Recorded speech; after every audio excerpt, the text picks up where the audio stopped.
गीता अध्याय 15 श्लोक 17 में पूर्ण परमात्मा को उत्तम पुरुष और अविनाशी इसलिए कहा गया है क्योंकि उत्तम पुरुष यानी पूर्ण परमात्मा का शरीर भी अविनाशी है। इस उत्तम पुरुष को परमात्मा भी इसलिए कहा गया है क्योंकि ये पूर्ण रूप से अविनाशी है, सब आत्माओं का स्वामी है, जिसका शरीर भी कभी नष्ट नहीं होता।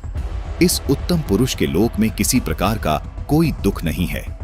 ये किसी को दुख नहीं देता, सिर्फ सुख ही सुख देता है। इसलिए इसी परमात्मा को रामचरितमानस में सुख की राशि भी कहा है। जिस गीता ज्ञानदाता काल के लोक में हम रह रहे हैं, इस लोक के मालिक को परमात्मा नहीं कहा जा सकता, क्योंकि इस काल लोक में कोई सुखी नहीं है।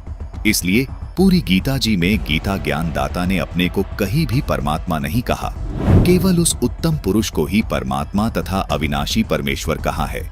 दर्शकों, गीता जी में अन्य स्थानों पर जहां भी परमात्मा शब्द से संबोधन किया गया है, वो इसी उत्तम पुरुष अर्थात सच्चिदानंद घन ब्रह्म के विषय में बोला गया है। अर्थात पूर्ण परमात्मा का शरीर कभी नष्ट नहीं होता। इसीलिए इस श्लोक में लिखा है कि वो उत्तम पुरुष तो अन्य ही है जो वास्तव में अविनाशी है, उसी को परमात्मा कहा गया है।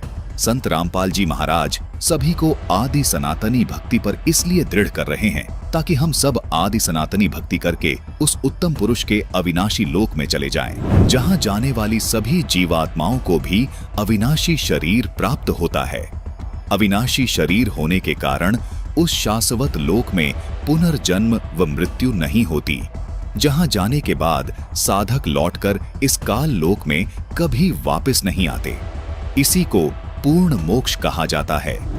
गीता अध्याय 18 श्लोक 62 में गीता ज्ञानदाता इसी अविनाशी लोक की बात कर रहा है। यही वो शाश्वत यानी सदा रहने वाला स्थान सतलोक है।